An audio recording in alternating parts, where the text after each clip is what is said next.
Dengar radio nggak pakai ribet? Klik aja sonораsurabaya.com.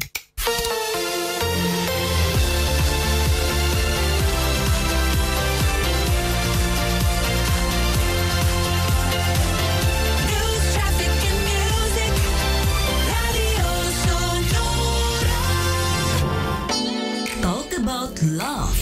Dulu kita juga sempat berselisih juga ya. Kita bicarakan ketemunya bukan salah saya dan bukan salah dia. Saya juga.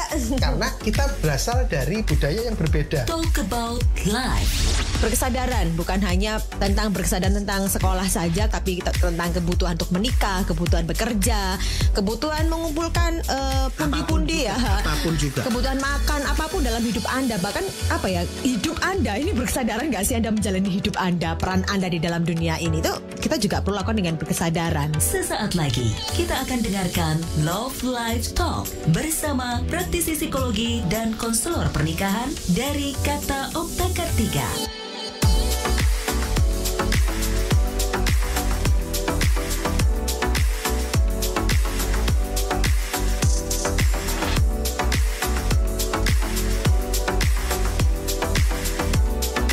Halo Sobat Sonora, selamat pagi untuk Anda semuanya. Sudah di awal pekan lagi di hari Senin, tanggal 12 September 2022. Gimana kabarnya untuk hari ini? Mudah-mudahan Anda diberikan kesehatan selalu dan tetap bisa produktif serta berkarya untuk hari ini Sobat Sonora. Love Life Talk yang selalu kita hadirkan di setiap hari Senin jam 10 pagi bersama dengan Kata Okta Kartika. Dan hari ini Sobat Sonora kita biasanya ngobrol-ngobrol seputar topik masalah yang ada di dalam pernikahan, kemudian ya apapun lah ya soal love life talk about itu Sahabat Sonora. Dan kita hari ini segmennya adalah beda. Kita akan bahas tentang bedah buku dan ini judulnya berbohong belum tentu bohong Sahabat Sonora. Pernahkah Anda mungkin mencurigai pasangan Anda yang sedang selingkuh, namun Anda hanya mengandalkan perasaan tanpa ada bukti ataupun perkataannya yang selaras dengan dugaan Anda?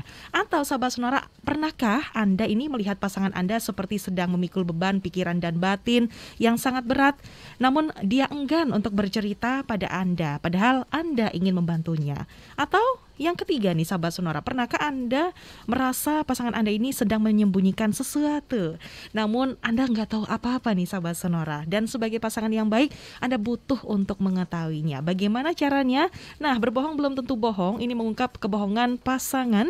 Ini adalah sebuah buku aplikasi ilmu statement analysis lie detector atau detektor kebohongan yang dikemas secara ringan dengan contoh-contoh nyata dalam kehidupan pernikahan. Kira-kira apa sih isi buku dari berbohong belum tentu bohong dan bagaimana cara mendapatkannya? Nanti akan dipandu bersama dengan narasumber kita yang sudah hadir di studio ini Sahabat Sonora, bersama dengan Kak Nit Kartika Nita Widyasari, SPSI CHCSA, praktisi psikologi dan konselor pernikahan dari Kata Okta Kartika. Selamat pagi Kak Nit.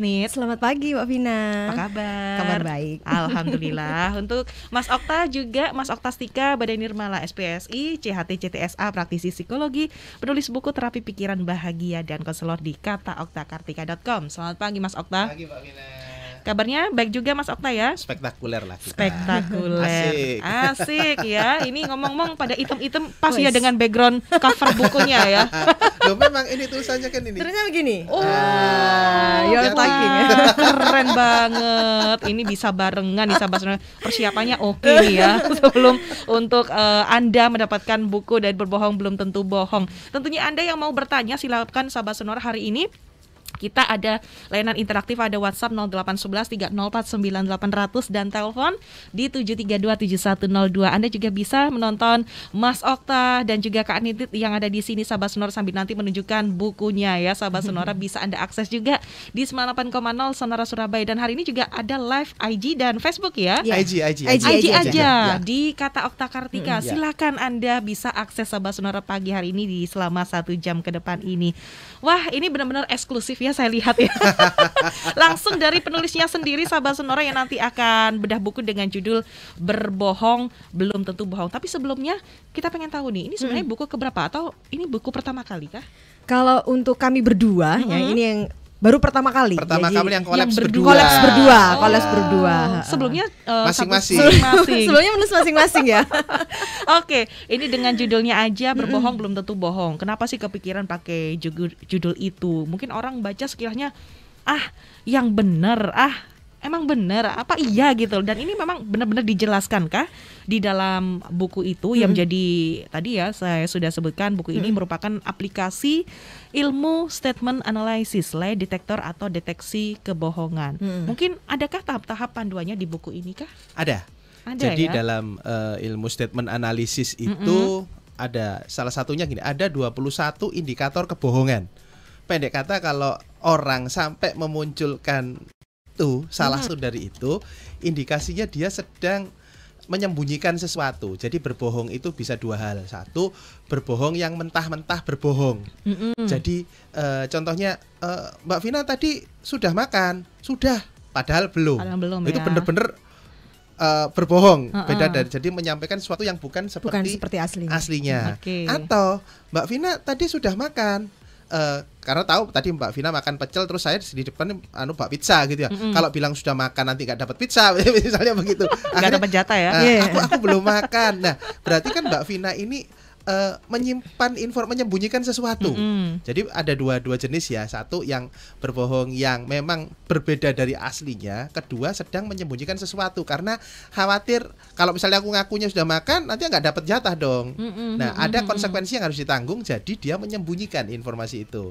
Dan di situ ada 21 indikatornya. Pokoknya orang ngeluarin itu berarti indikasinya dia sedang menyembunyikan sesuatu atau berbohong. Ada 21 ternyata indikator yang dijelaskan nih sahabat Sonora. Kalau penasaran ya sudah order ya sahabat Sonora ya. Tapi kenapa sih kepikiran dengan judul buku berbohong belum tentu bohong? Ini apa alasannya?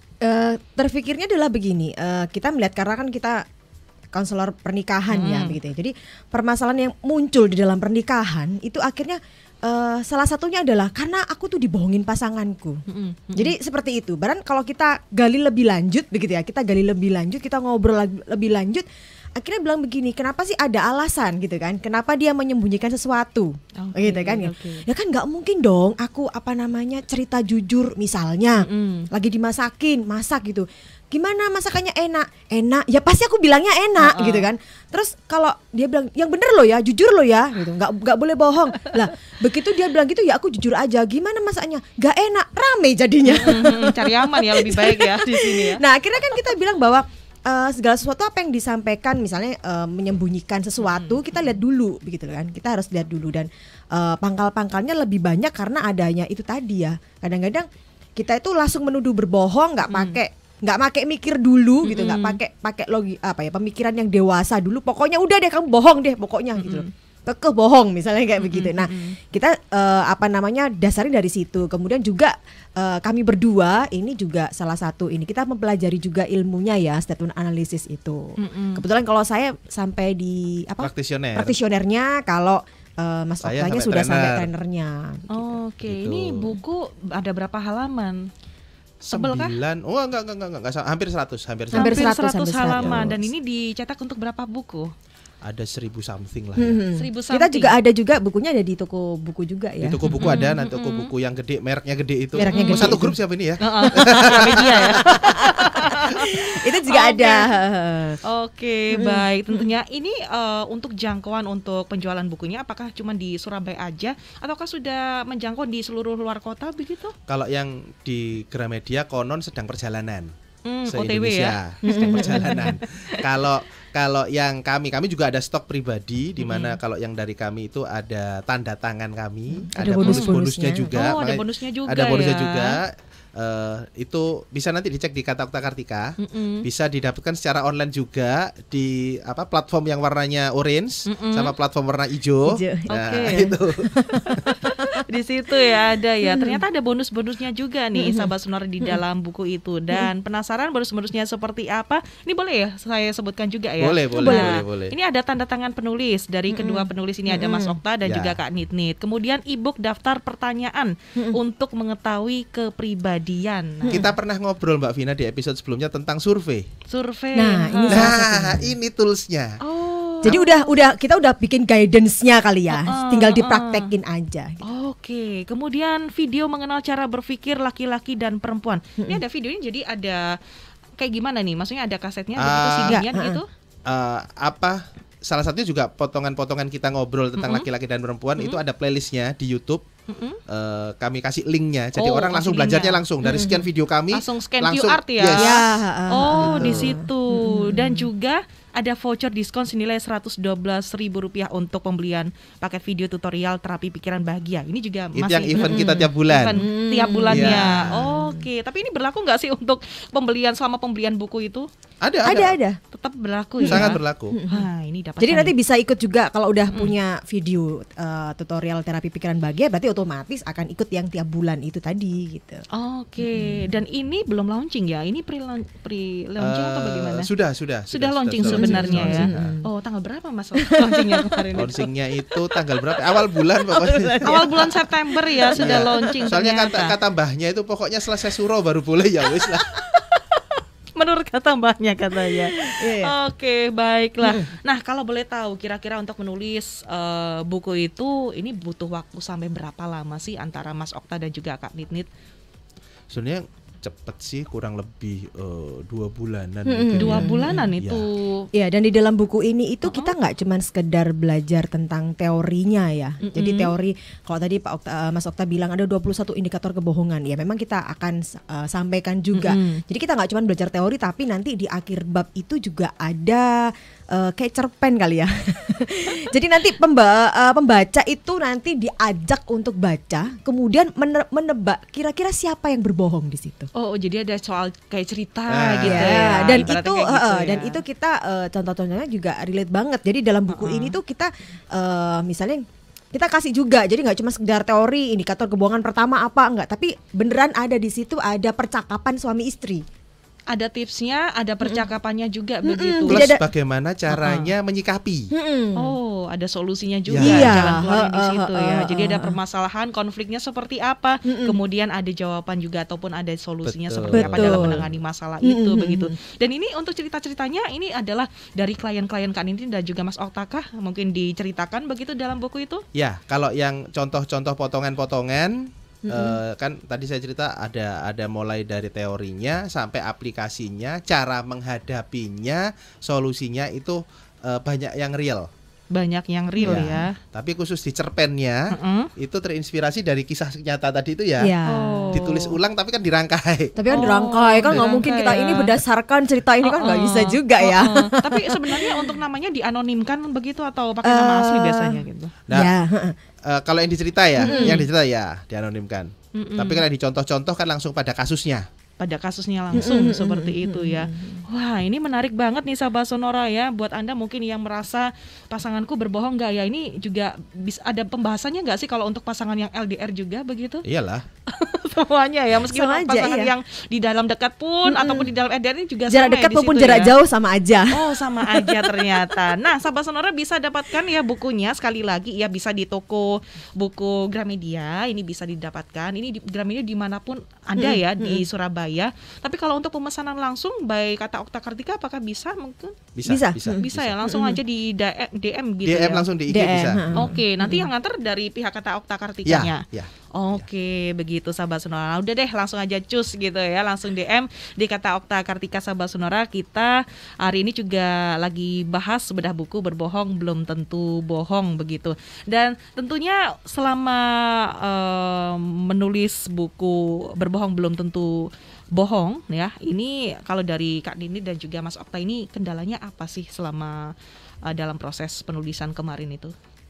Kendalanya apa ya? Kendala, tantangannya juga apa begitu? Kita kan juga harus saling menyamakan persepsi juga tentang penggunaan bahasa. Itu nyamannya apa. Terus juga kan kita juga satu nulis berdua, yang berikutnya juga kita harus sepaham juga dengan editor. Nah, di situ ya tantangannya itu menyamakan pikiran ini aja sih. Iya, dan kemudian juga ini ya, apa namanya? Kalau tadi kan di akhir tadi kan ada cerpennya begitu ya, ada cerpennya gitu kan. Kita juga perlu ada tantangan juga di situ ya, bahwa dalam artian kan kita itu maunya dari sudut pandang apa ya? Gampangnya begini, kalau kita kan berdasarkan cerita-cerita dari klien-klien kita. Nah, kalau kita menulis berdasarkan pakai sudut pandang saya sebagai konselor, itu kan jadi nggak seru gitu kan. Jadi ya kan kita udah tahu semua begitu ya. Jadi akhirnya kita dari sisi mana ya kita harus gali ya. Jadi supaya harapannya sih gini, orang itu nggak cuma sekedar baca cerpen terus tahu oh ya udah, tapi memang harus belajar di situ, belajar menganalisa juga. Karena kan kalau kita bicara tentang buku ini nggak cuma sekedar dibaca tapi juga dipraktekkan dalam kehidupan. Jadi pada saat nanti berbicara dengan pasangan begitu ya, kita jadi lebih udah terbiasa ya. Jadi tahu kok kata-katanya kayak begini ya. Ini pasti ada yang disembunyikan nih gitu kan. Terus gimana caranya aku biar bisa menggali tanpa terlihat menuduh atau menyudutkan. Nah, itu kan kayak begitu. Jadi akhirnya kan kita mencoba untuk menulis ceritanya supaya kita pingin pembaca itu benar-benar juga belajar untuk menganalisis ini siapa sih sebetulnya yang berbohong, dari mana kok bisa dikatakan berbohong, itu lihatnya dari sudut pandang mana, nggak cuma sekedar prasangka aja atau feeling ya. Feelingku bohong deh, kamu tuh bohong beneran, bohong deh. Ada berapa soal cerita cerpen? Waduh, soal cerita. Cerpennya satu. Ada cuma satu aja. Tapi beberapa halaman. Oh, jadi dibedah jadi beberapa halaman kayak gitu ya. Dari satu ini ya, dari pasangan ya itu ya. Ceritanya pasangan.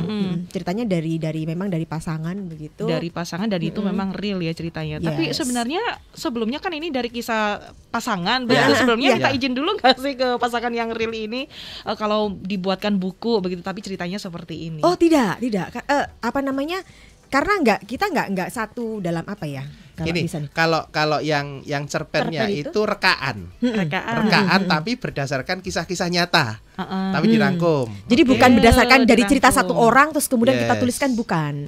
Yang di cerpennya. Yang di cerpen. Kalau yang di pembahasannya itu kisah-kisah nyata tapi tanpa ada orangnya. Jadi contoh misalnya gini, sambil spoiler nih ya. Sambil spoiler coba dikit ya. Banyak kejadian tuh kan pasangan tuh gegeran. Setelah berantem konflik ya. Merasa dibohongi, ternyata pembohongannya tuh sudah sejak lama, sejak pacaran pun tuh sudah dibohongin. Itu. Nah, contoh aja gini deh. Mbak Vina, sejujurnya tuh saya jatuh cinta loh sama kamu. Oke. Bagi orangnya nggak paham, waduh berbunga-bunga nih. Iya nih. Tapi dalam ada struktur kata di situ, itu yang sebetulnya udah pokoknya ada orang ngomong kata ini, itu indikasi dia sedang ada sesuatu deh. Oke. Jadi kalau boleh spoiler ya, kata-katanya adalah sejujurnya. Oke, sejujurnya ya. Aku jujur Mbak Vina, itu aku salah satu jatuh cinta indikasinya sama kamu. Ini sebenarnya, udah. Orang nggak pakai ngomong kata itu, ada sesuatu yang sembunyikan. Oke, tapi kita kadang kan nggak sadar ya Mas Okta ya. Tapi di kata Okta Kartika ini menuliskan buku Nisa Basunora, berbohong belum tentu bohong, ini dijelaskan semuanya di situ Sabah Sonora. Tapi baca bukunya nggak boleh lompat-lompat ya. Kalau bisa berurutan biar sambil duduk paham. Mbak, kalau lompat-lompat halamannya maksudnya Mas. Nggak fokus ya, nanti ya capek yang jadi. Jadi harus berurutan ya bacanya biar nanti paham begitu. Iya. Santai pokoknya. Jadi karena kami menulisnya juga dengan metode hypnowriting. Jadi gini, hypnowriting itu kan metode menulis sehingga orang yang menulis itu, target kami itu gini, orang nggak suka baca pun akhirnya jadi suka baca. Itu karena ini ringan sekali. Ini full tulisan ya, maksudnya nggak ada gambar-gambarnya gitu ya? Ada tapi nggak banyak. Nggak banyak ya, lebih banyak tulisan. Lebih banyak tulisan. Dan yang menarik sebetulnya ngomongin statement analisis ini adalah kalau di luar negeri, khususnya di negara yang adidaya itu, ini menjadi salah satu tools penegak hukumnya sana ketika melakukan apakah itu wawancara, apakah interogasi dan sebagainya. Jadi di sana itu jadi standar. Nah, di sini kami pelajari ilmu itu tapi untuk aplikasi dalam pernikahan, dalam hubungan. Oke, kemudian dibukukan begitu Sabah Sonora ya. Kemudian di tengah-tengah pernah nggak sih mengalami mogok begitu, mungkin kehabisan ide kayak gitu untuk menulis berbohong belum tentu bohong. Kalau ini kehabisan tuh enggak malah ya? ketambahan. Oh, ketambahan.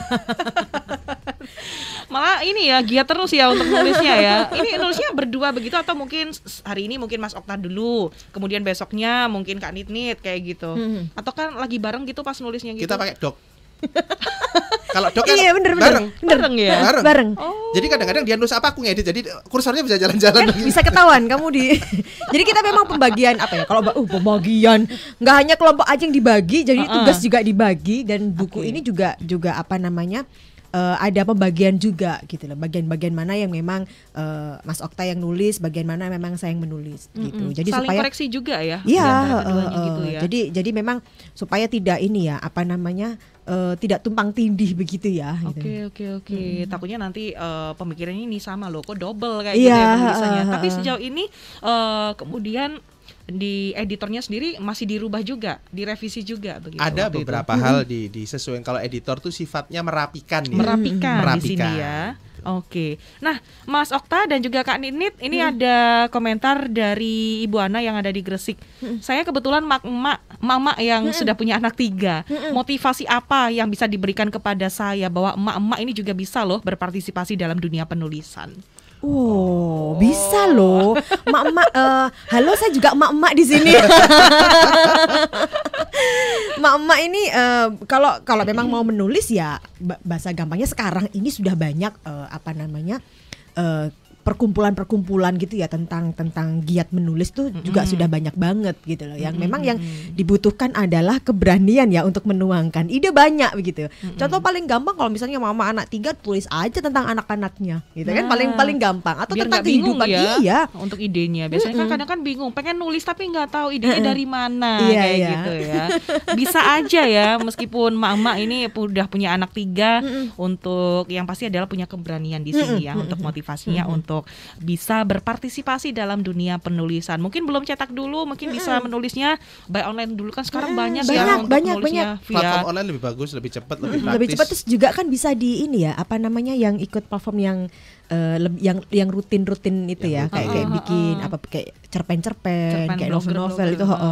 Kalau mau yang ikut penerbitan begitu gabung-gabung, collab gitu, kolaborasi jadi satu buku isinya berapa penulis gitu kan bisa. Banyak sekarang. Oke, banyak lah sekarang untuk alternatifnya ya Bu Ana ya yang ada di Gresik. Terima kasih untuk partisipasinya.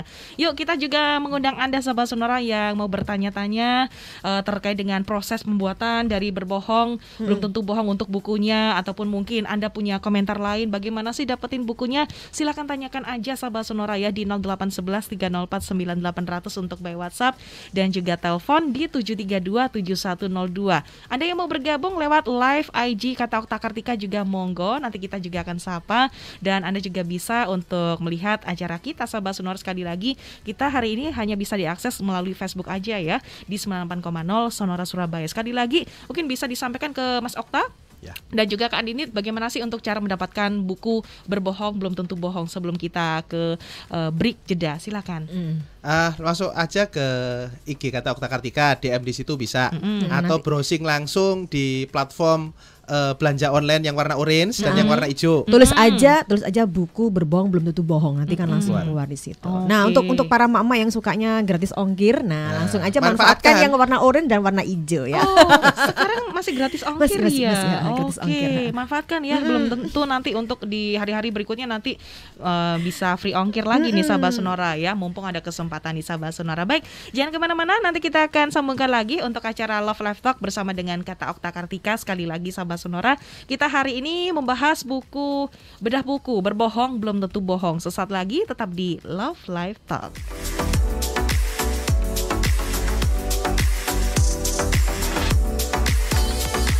Jangan kemana-mana, Love Live Talk akan kembali sesaat lagi. Acara ini merupakan kerjasama Sonora Surabaya dengan Kata Okta Kartika. All about career. Di era digital itu memang kompetensi SDM itu sudah harus ditambah technological kompetensi. Kalau kita bicara tentang human capital, itu kita kan tidak mungkin dan memang tidak bisa bekerja sendiri.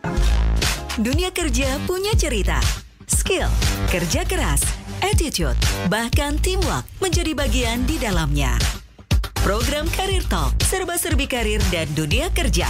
Bekerja sama dengan ATRI, Asosiasi Trainer Indonesia Surabaya. Hadir setiap Jumat, minggu kedua, ketiga, dan keempat, jam 10 pagi. Career Talk with ATRI, Asosiasi Trainer Indonesia Surabaya. Only on Sonora Surabaya. Sekarang Radio Sonora Surabaya sudah bisa didengarkan di portal Radio Garden. Suara lebih jernih dan bisa diakses dimanapun juga. Caranya gampang, tinggal ketik alamat web radio.garden, kemudian press play dan tulis di kolom search Sonora Surabaya. Langsung deh, Anda bisa menikmati program-program acara seru di Radio Sonora Surabaya dimanapun dan kapanpun Anda mau. Still on 98.0 Sonora FM News, Traffic and Music. Hai, back again with me di sini dan udah satu malam aja. Di program favorit kamu di mana lagi kalau bukan di Asik Musik. Sekali lagi, caranya gampang. Tinggal ketik alamat web radio.garden, kemudian press play dan tulis di kolom search Sonora Surabaya. Dengerin Radio Sonora kini ada di genggaman Anda.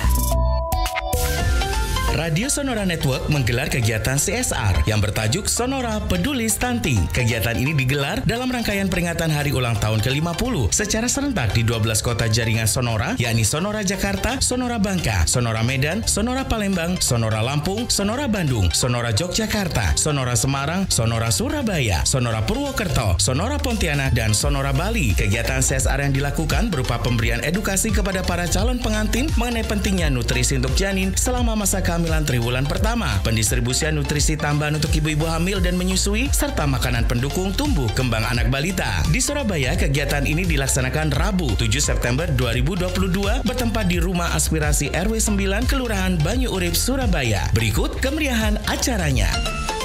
Saya sudah bersama Ketua Tim Penggerak PKK Kelurahan Banyu Urip, Ibu Julia Hanim. Angka stunting di Kelurahan Banyu Urip saat ini seperti apa? Alhamdulillah sudah mengalami penurunan. Di April itu kurang lebih 17 balita yang mengalami stunting. Alhamdulillah sekarang tinggal 8. Program-program penurunan stunting ini kita memberikan sosialisasi kepada terutama yang memiliki balita, kunjungan ke balita yang mengalami stunting, dan kita memberikan bantuan berupa makanan sehat. Juga kita bekerjasama dengan puskesmas untuk posyandu secara rutin untuk mengontrol berat badan balita. Karena ini momen yang sangat penting ya untuk masa kehamilan ini, baiknya kita menyiapkan kondisi ibu hamil sebelum nikah itu sehat ya. 1000 hari pertama itu sangat penting untuk perkembangan balita. Apa harapan yang ingin disampaikan kepada para ibu dan suami sekaligus ini? Harapan saya ke depannya di wilayah Banyu Urip ini khususnya angka stunting ini bisa 0, bisa zero stunting. Ibu-ibu bisa memberikan makanan yang bergizi untuk anak-anak di rumah, bisa memberikan pola hidup sehat juga untuk anak-anak sehingga anak-anak bisa tumbuh sehat, cerdas, terhindar dari stunting. Terima kasih juga untuk Sonora yang sudah memberikan bantuan kepada ibu-ibu hamil berupa bantuan susu dan biskuit. Terima kasih banyak. Semoga memberikan manfaat untuk ibu-ibu dan para balita semuanya. Demikian tadi kegiatan CSR Sonora Peduli Stunting. Mari kita lawan stunting. Bayi sehat berawal dari ibu yang hebat. Sampai jumpa di program CSR Radio Sonora berikutnya.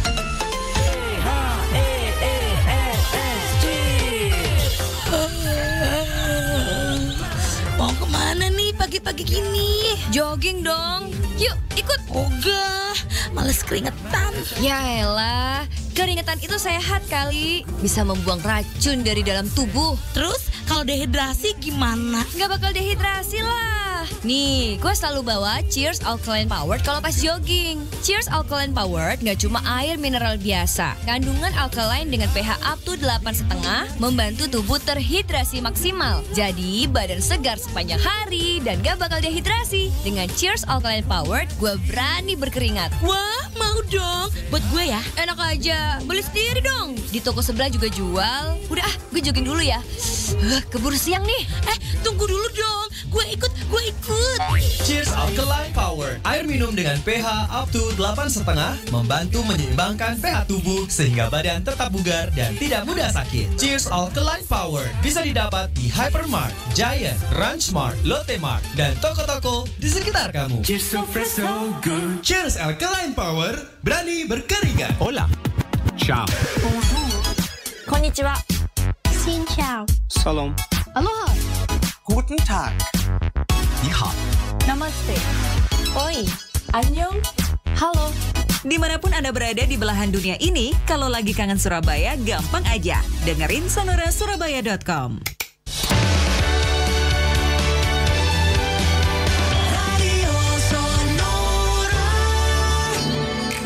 kembali Anda dengarkan Love Live Talk. Acara ini merupakan kerjasama Sonora Surabaya dengan Kata Okta Kartika.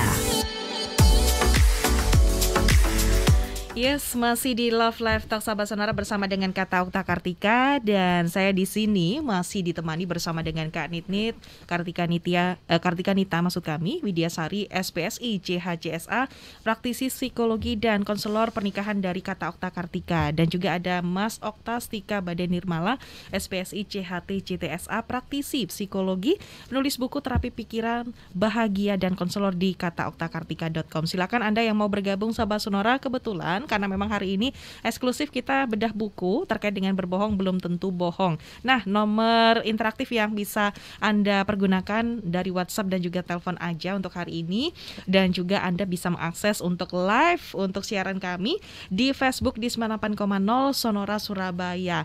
Ini juga ada yang sudah bergabung sahabat Sonora melalui by WhatsApp. Tadi juga terima kasih untuk Ibu Ana yang ada di Gresik yang sudah berkomentar. Ini ada Feby, bukunya apakah bisa dijangkau di luar kota Surabaya? Kalau pesan bagaimana yang di luar kota atau bahkan di luar pulau nih?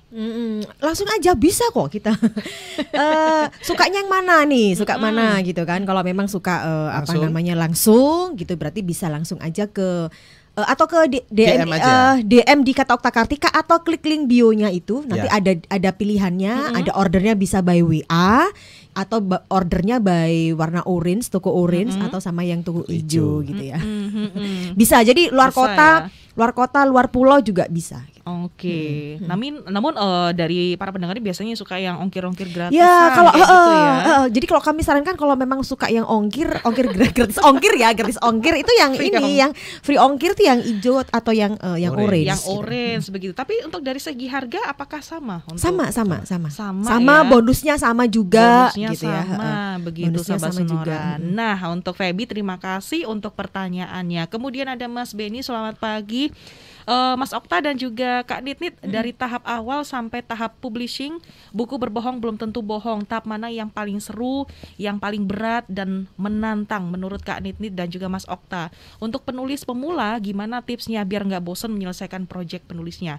Jawab pertama dulu deh, yang paling seru. Mas Okta dulu, Mas Okta yang paling seru yang mana? Paling menantang. Ini pengalaman saya ya. Ini kan saya gaya kan, bukunya kan banyak. Dia lebih banyak, lebih banyak. Saya tapi langsung dalam setahun langsung ada berapa gitu.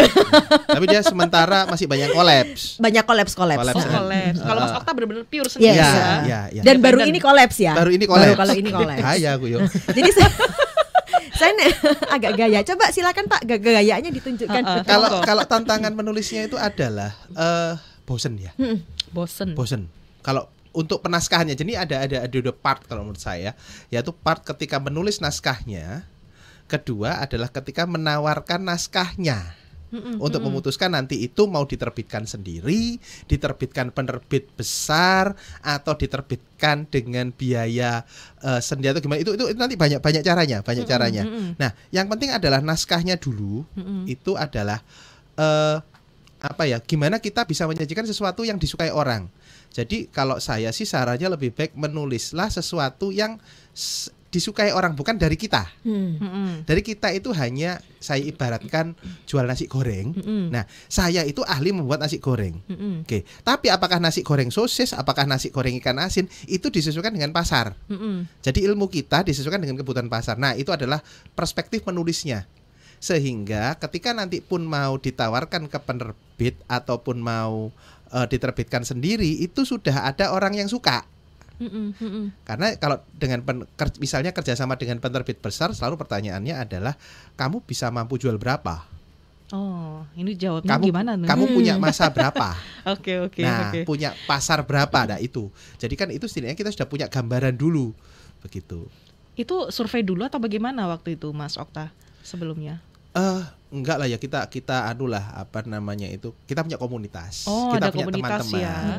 Ya anggap saja itu gitu kan kasar, kita punya komunitas, terus masing-masing teman kita beli, ibaratnya beli teman sendiri. Minimal itulah. Oke, biasanya kalau penerbit pertanyaannya seperti itu ya. Kira-kira seperti itu. Nah, ini itu kalau yang dibiayai oleh penerbit semua ya. Tapi kalau misalnya Anda biaya sendiri ya suka-suka. Tapi kalau misalnya ini bukunya ini nggak cepat dimakan, nggak sesuai dengan selera masyarakat, ya akhirnya kan stoknya nggak habis-habis. Oke, baik. Dan terbantu juga ya kalau ada komunitas begitu ya. Nah, itu untuk yang tahap paling menantang ya Mas Okta ya. Kemudian yang paling seru, paling berat dari buku ini? Kalau dari buku ini nggak ada sih ya. Kalau saya itu justru yang menarik itu ketika berkaitan dengan penerbitan. Karena kalau kita dalam konsep ide, karena kami sudah terbiasa menulis ya, jadi lebih cepat untuk jadi naskahnya. Jadi intinya itu beranilah untuk menuangkan apa dalam pikiran, stop untuk membebani. Misalnya, aduh aku nggak bisa nulis pakai EYD, ya sudah pakai bahasa tutur saja, nanti baru diedit. Dan menulislah baru ngedit, hindari untuk menulis dan mengedit dalam waktu yang sama, karena nanti nggak bakal selesai. Oh, harus di lain hari begitu? Iya, di lain waktu. Jadi tulis dulu. Di lain waktu. Jadi ada teknik itu menulis tuh pakai layarnya digelapin. Layarnya digelapin. Atau dibuat. Jadi jangan terang. Maksudnya kalau gelap banget kan kadang-kadang. Jadi cahayanya dikurangi sampai yang agak gelap-gelap gitu. Nah, fungsinya apa nih Kak? Ya biar nggak dibaca. Oh. Karena kita ketika nulis terus kok nggak enak kata-katanya, diedit. Kok masih nggak enak diedit? Akhirnya berhenti di situ beberapa hari. Makan waktu lagi. Makan waktu. Jadi tulis aja terus. Gilan-gilan ini enggak apa-apa. Tulis aja, baru nanti ada waktu untuk edit ya edit. Baru diedit, dibaca ulang. Oh, enggak enak ya, ganti apa? Diganti, ditambah atau dikurangi. Ibaratnya kayak di bookmark gitu ya. Dihargai dulu mana yang mungkin bahasanya masih belum oke, belum pas kayak bisa, gitu. Iya, bisa enggak? Saya bisa enggak ya. Justru kan nulis itu ibaratnya kalau kita nyanyi anggap aja ya. Waktu kita nyanyi take vokal, ini nyanyi aja. Baru nanti dengerin ulang kok nggak enak ya. Oke, bisa take ulang semuanya atau part itu aja yang diedit. Oke. Sama kayak gitu. Tapi kebanyakan ngeditnya ini dari Mas Okta dan juga Kak Ninit sendiri ataukah masukan begitu dari editor? Awalnya kita sendiri. Awal kita sendiri. Awal kita sendiri. Baru, tapi kan kita juga melihat ke orang ya. Jadi kita ada beberapa teman yang itu bisa jadikan endorse juga. Jadi aku punya naskah gini, menurutmu gimana? Nah, pendapatnya dia apakah selaras dengan pikiran kita? Kadang-kadang kita maunya A, ternyata orang melihat itu B. Nah, itu kan perlu kita selaraskan. Begitu. Baru nanti kalau di editor itu biasanya sifatnya merapikan yang lebih pada kebutuhan konsumen. Itu. Baik. Nah, kalau untuk penulis pemula, tipsnya biar nggak bosen untuk menyelesaikan proyek nulisnya ini gimana nih? Pindah-pindah tempat. Bener ya. Bener loh. Jadi kita apa ya? Kok kadang-kadang kan kalau lagi ya kita nggak perlu inilah. Kadang-kadang moodnya moodnya gitu. Jadi bisa kita langsung nulis banyak. Dapat banyak. Tapi kadang-kadang kan moodnya nggak oke. Tapi ini harus segera terselesaikan. Kalau nggak malah semakin banyak begitu kan. Nah, yang kita lakukan kadang-kadang sampai di titik kalau yang waktu aku yang bikin bab terakhir itu ya, dibikin di cerpennya itu kan, hanya untuk menemukan sudut pandang. Nah itu, jadi kita udah tahu. Ntar nanti kan kita udah bagi dulu. Jadi kita bikin kerangkanya dulu, gitu kan. Jadi kita mau bahas apa aja nih, secara besarnya udah kita bahas ini ya, kita bahas. Kemudian dikecilin lagi, dibagi-bagi kan, dibagi-bagi. Nah sampai di titik kalau cuma kita bicara teori kok orang sekarang tuh kalau cuma dikasih teori tuh mereka bingung. Kadang-kadang ada yang langsung paham, ada yang nunggu lama untuk pahamnya kayak gitu. Kita pikir kenapa nggak kita teori dan praktek? Yuk kita bikin yuk, ada prakteknya berarti apa? Kan udah ada contoh-contohnya di halaman-halaman awal tuh kan ada contoh-contohnya yang real. Tapi kurang panjang gitu loh. Jadi kayak coba deh bikin kayak cerpen kayak gitu. Boleh juga. Nah, untuk menemukan sudut pandangnya ini kan kita juga butuh kita pernah ngobrol ya berdua. Kita tuh sampai kita pindah tempat, nggak nemu mau sudut pandang kemana, pindah tempat, kita datang ke kafe gitu ya. Ngobrol hanya untuk ngobrolin apa ini. Di situ kita berdua diem-dieman aja. Apa ya sudut pandangnya gimana ya biar lilit sama yang pembaca gitu. Begitu kita nemu udah berarti gini ya bla bla bla, kita langsung tulis gitu. Kita ngobrol, kita tulis gitu. Nah, tapi pada saat kenyataan yang serunya adalah kita udah ke kafe, udah nemu sudut pandangnya gitu ya. Pada saat pengerjaan itu cerita bisa berubah. Akhirnya gini, kita bilang boleh nggak sih berubah gitu, boleh, nggak apa-apa selama tadi sesuai ada dengan koridornya itu boleh. Jadi sudut pandangnya agak dirubah dikit lagi gitu loh. Jadi kalau sudut pandangnya nggak mau yang B gitu ya, udah dapat yang B tapi B-nya tuh agak dimiringin lagi misalnya kayak gitu. Udah gitu. Nah, kalau kita bicara tentang bosan, ya ayo cari tempat. Bahkan kadang-kadang kita mau keluar yuk, kita belum selesai nih kerjaannya, nulis lagi yuk gitu. Mau keluar kok panas ya, kok malas ya. Ya udah, rumah itu yang dibuat pingin pindah tempat. Jadi kalau Mas Okta itu sukanya yang di belakang. Ya udah gitu. Jadi nulisnya di situ. Kalau saya punya spot-spot sendiri. Meja kursi saya keluarin kan bulan belakang ada outdoor lah ya dikit lah. Dan nulisnya di belakang. Dia suka di situ gitu. Kalau saya nggak suka, saya sukanya di pinggir jendela kayak gitu-gitu. Jadi kayak ala-ala. Jadi bisa memunculkan apa ya? Cari tempat yang akhirnya bisa memunculkan moodnya kita baik gitu. Jadi pada saat menulisnya juga enak. Suasana ini juga menentukan intinya seperti itu. Tapi kalau misalkan ada orang yang kadang di tempat rame-rame, misalkan kafe itu kan rame ya, ada orang yang aduh kok nggak nemu-nemu idenya karena memang banyak orang fokusnya kemana-mana. Salah kafe. Salah kafe berarti. Coba tanya kita, nanti kita tunjukkan. Oke, ini lebih banyak nulisnya pas pagi, siang, malam, sore itu lebih banyak muncul idenya begitu? Yang jelas kayaknya nulisnya jam produktif kita ya. Jam kerja. Kalau jam malam tuh jamnya kita ini apa namanya family time ya. Jadi kita nggak ngambil di malam gitu ya. Tapi bisa ya bagi waktunya ya untuk keluarga, kemudian harus untuk kerjaan, dong. untuk nulis juga, belum lagi ke yang konsultasi kayak gitu ya. Iya. Ini semuanya ini yang waktunya harus dipinter-pinter ya untuk bisa membuat bukunya akhirnya bisa jadi begitu. Terima kasih untuk pertanyaannya. Kemudian ada juga nih pertanyaan dari Pak Iwan. Nah, bagaimana cara menemukan passion kita, bahwa kita itu sebenarnya ada bakat dalam hal menulis. Lalu kita baru bisa menemukan passion kita di atas umur 40-an untuk menulis. Nah, apakah itu termasuk terlambat? Nggak ada. Nggak ya? Nggak. Ya kalau nggak suka nulis ya nulis aja. Gitu. Dan ini juga ada yang tanya Putri Ayu ini di sini. Nyambung Pak Iwan ini. Nyambung Pak Iwan. Berhubungan dengan penerbit ya. Ini bagaimana Kak? Bagaimana mengajukan ke penerbitnya. Jadi gini, ngomong nulis itu termasuk juga Pak Iwan dan juga Putri Ayu ini. Tentukan dulu apa yang ingin Anda harapkan dari menulis itu. Jadi gini, tujuannya menulis ini apa? Apakah satu hanya untuk aku banyak pikiran nih, aku pengen menuangkan, aku banyak pengen menuangkan. Jadi untuk healing ya, salah satu metode healing. Sudah, pokoknya jadi karya sudah. Nggak apa-apa, itu satu. Ada juga, ya aku pengen dapat duit dari sini. Itu beda.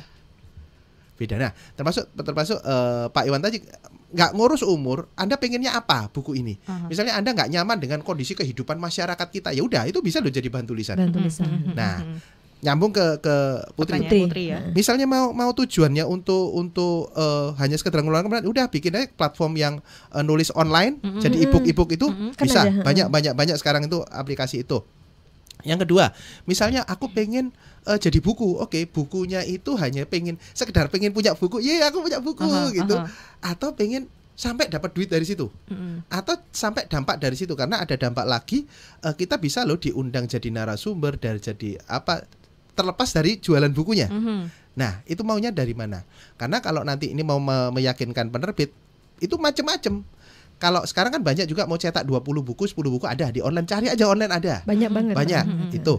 Tapi misalnya aku mau yang sampai dapat ISBN lah, sampai dipasarkan nasional lah, bla bla bla bla bla begitu. Itu ada dua. Ini menjawab pertanyaan Putri. Satu yang Anda biaya sendiri, atau biayanya paruan, pokoknya Anda harus keluar duit untuk itu, atau yang benar Anda murni dari penerbit. Jadi Anda cuma, nah bedanya ya kalau misalnya Anda keluar duit sendiri, ya mesti lebih mudah terbitnya.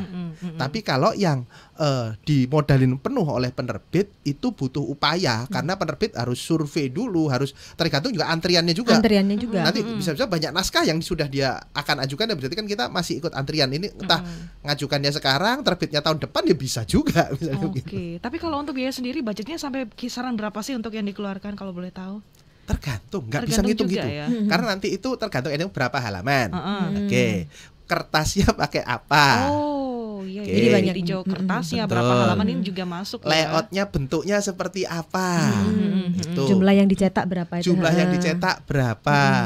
Pemasarannya bagaimana? Itu customize ya. Jadi nggak bisa diomong paling berapa, nggak bisa. Oke, baik. Ternyata seperti itu. Baik, terima kasih pertanyaan untuk Putri Ayu tadi dan juga Pak Iwan ya. Kemudian ada lagi dari Ahmad, bagaimana sih cara menghilangkan rasa insecure dan rasa tidak percaya diri untuk mengembangkan dan mengekspresikan skill dan kemampuan menciptakan sebuah karya. Bagi tips dong titik terendah Kak Nit dan Mas Okta yang pernah dialami dan bagaimana keluar dari tantangan dan rintangan itu. Pernah kebingungan gak sih untuk cari ide apa yang ingin ditulis dan bagaimana mencari ide-ide yang cemerlang dalam menulis sebuah buku?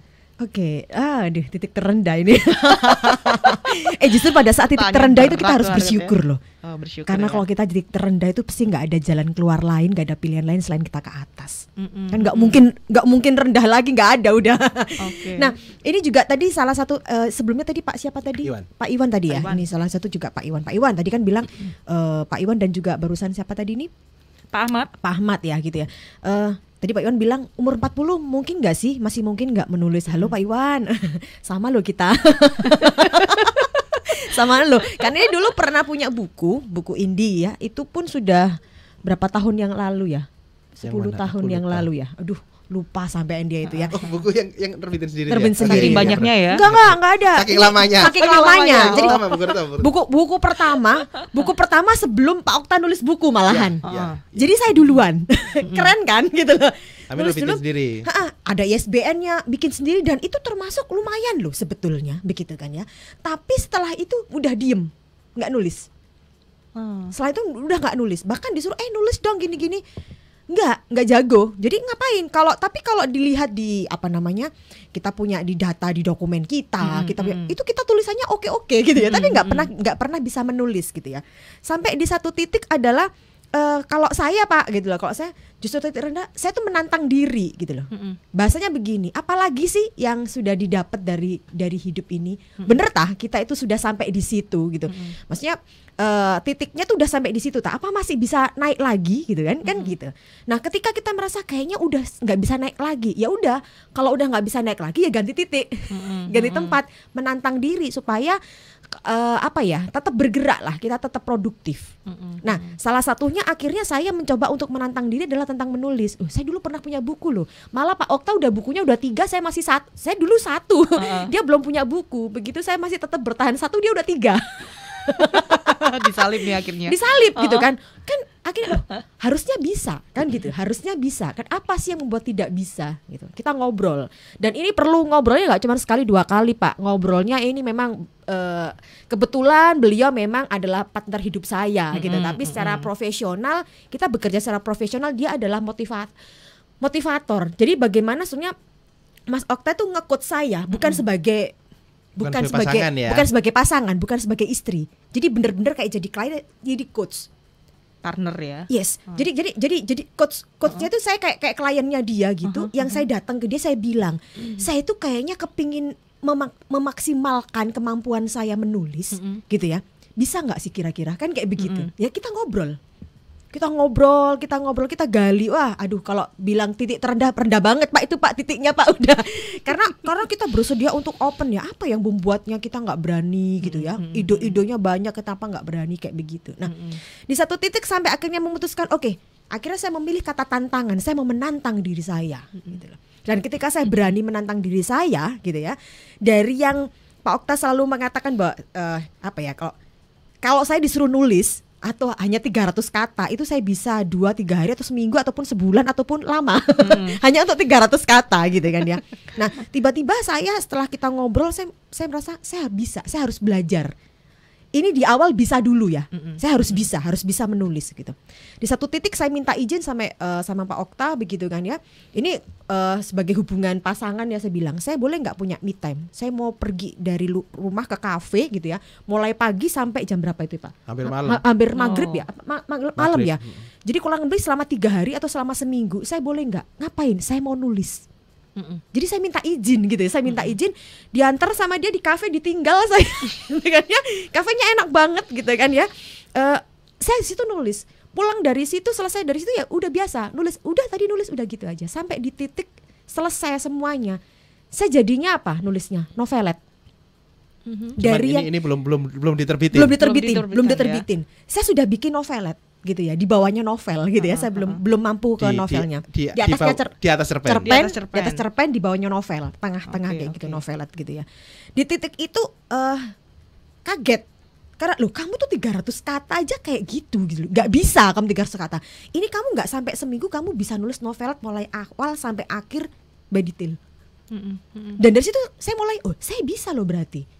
Akhirnya saya mau coba, makanya tadi saya bilang di awal-awal, yuk ikut gabung yuk. Banyak kok sekarang kalau di komunitas yang di IG itu banyak. Saya ikut kelasnya. Saya bikin buku, sekarang ini udah buku ketiga untuk kolaborasi saya. Jadi dalam 2022 satu saya bisa menyelesaikan novelet, memang belum saya terbitkan gitu ya. Saya bisa menyelesaikan novelet saya. Kemudian saya punya 3 buku yang kolaborasi. Jadi saya punya, kalau misalnya ini novelet dibukukan gitu kan ya, saya sudah punya 4 buku hanya dalam mulai Januari sampai September. Wah, lumayan nih. Ini ada proses lah di sini, nggak semudah itu ya Mas Ahmad ya. Tentunya pasti ada tantangan yang ingin dialami oleh Kak Ninit dan juga Mas Okta begitu ya, dalam rintangan dan juga tantangan ini pastilah mereka pernah merasakannya seperti itu. Tapi yang pasti tidak hanya stuck di titik terendah itu aja, yang pasti adalah berani keluar dari titik terendah itu ya Mas Ahmad ya. Mungkin dari kisah dari Kak Ninit mungkin bisa menjadi inspirasi ataupun ide ataupun contoh begitu. Jadi jangan stuck di titik terendah itu aja yang difokuskan seperti itu. Terima kasih dari Ahmad. Ini pertanyaan juga panjang. Ini sebentar saya akan pilih dulu untuk pertanyaan. Ini ada 3 pertanyaan juga yang bergabung. Sebentar, ini ada Pak Firzi Argo Prabowo. Apakah buku ini juga ada audiobooknya? Jujur saya karakternya orangnya auditif. Bikin dong audiobooknya. Iya. Tidak ada ya. Sementara ini belum karena kontraknya nggak mencantumkan itu. Nanti mungkin kalau ada kesepakatan berikutnya dengan penerbit mungkin bisa. Tapi untuk saat ini belum. Jadi cuma cetak aja Pak. Nggak apa-apa Pak. Asik kok Pak bukunya. Jadi bisa mengalun-alun nanti bacanya. Ada Pak Cipto juga. Buku yang sangat membantu banget kelihatannya. Apakah tips-tips yang ada di buku ini kalau sudah diterapkan, jika ada kendala bisa dikonsultasikan ke penulisnya langsung kah? Sangat bisa. DM saja ke Kata Okta Kartika. DM aja. Ini ada pertanyaan lagi nih dari Ibu Takdirullah di Sepanjang. Berapa sih harga bukunya, kisarannya, dan bisa didapatkan di mana aja? Tadi juga sudah disebutkan dan di toko buku apa sudah ada. Mungkin bisa disampaikan kembali. Kalau di Gramedia ini sepertinya sedang OTW. Sedang OTW. Nah, tapi kalau dari kami sendiri, kami punya stok pribadi, ini sudah ready. Tinggal kirim. Tinggal kirim. Anda bisa DM ke Kata Okta Kartika atau ketik aja di platform jualan yang warna orange atau warna hijau. Gitu. Ketik aja buku berbohong belum tentu bohong. Lumayan kalau di platform warna orange dan hijau ini yang free ong ya. Free ongkir. Untuk saat ini, nggak tahu untuk yang ke depan berikutnya. Semoga ya. Begitu ya, masih ada. Nah, untuk pertanyaan dari pendengar, terima kasih untuk pertanyaannya. Nah, kira-kira ke depannya ini punya rencana menulis buku lagi enggak untuk kolaps lagi Mas Okta dan juga Kak Ninit? Untuk kolaps belum nemu ide. Belum ide. Kalau kasih ide boleh deh. Tapi kalau dari sendiri ya sudah ada ide apa gitu sudah. Sementara ini sendiri-sendiri dulu. Tapi nanti mungkin ke depannya mungkin ada ya pastinya ya. Tapi masih belum ada ide begitu. Nah, oke deh, untuk closing statementnya apa nih kira-kira dari Kak Nit dan juga Mas Okta terkait dengan bedah buku Berbohong Belum Tentu Bohong nih, silakan. Oke, Kak Nit dulu ya. Monggo. Sedia payung sebelum hujan. Jadi sebelum Anda dibohongin, Anda harus belajar dulu baca dulu bukunya, karena berbohong itu belum tentu bohong ya. Kemudian Mas Okta, buku ini intinya berbohong itu belum tentu jelek. Ya, memang korban kebohongan banyak, tapi ada lebih juga ketika pasangan kita itu menanggung beban sendiri. Gimana uang belanjanya cukup sih? Oh ya cukup ya, nggak apa-apa. Padahal sudah enggak. Gimana bisnis lancar sih? Padahal sebetulnya sedang bangkrut. Terus harus menanggung sendiri karena kita nggak paham dia sedang berbohong. Andai kata kita tahu sejak awal bahwa ternyata suamiku sedang berat, ternyata istriku sedang berat, ayo kita jalan bareng-bareng, hidup akan jadi lebih ringan. Oke, itu dia. Terima kasih Kak Nit, sama-sama. Mas Okta, sukses untuk bukunya juga ya. Untuk Sobat Sonora sekali lagi, kalau mau dapetin bukunya bisa juga langsung DM ya di Kata Okta Kartika. Di situ juga ada alternatif yang mungkin bisa Anda pilih, Sobat Sonora, by WA bisa, by platform yang warna orange dan juga hijau juga bisa. Untuk yang di Gramedia masih on the way begitu, Sobat Sonora, sabar ya untuk Anda yang mau cari bukunya di buku Berbohong Belum Tentu Bohong. Sekali lagi sukses untuk karyanya. Mudah-mudahan ada karya kedua, mungkin part 2 ya, Berbohong Belum Tentu Bohong. Mungkin ada yang belum disampaikan, mungkin bisa jadi part kedua untuk bukunya. Baik Sobat Sonora, terima kasih pertanyaannya yang luar biasa juga, spektakuler untuk pagi hari ini. Dan saya Vina Putri pamit, kita ketemu lagi di lain kesempatan di Love Live Talk di minggu depan bersama dengan Kata Okta Kartika. Sampai jumpa.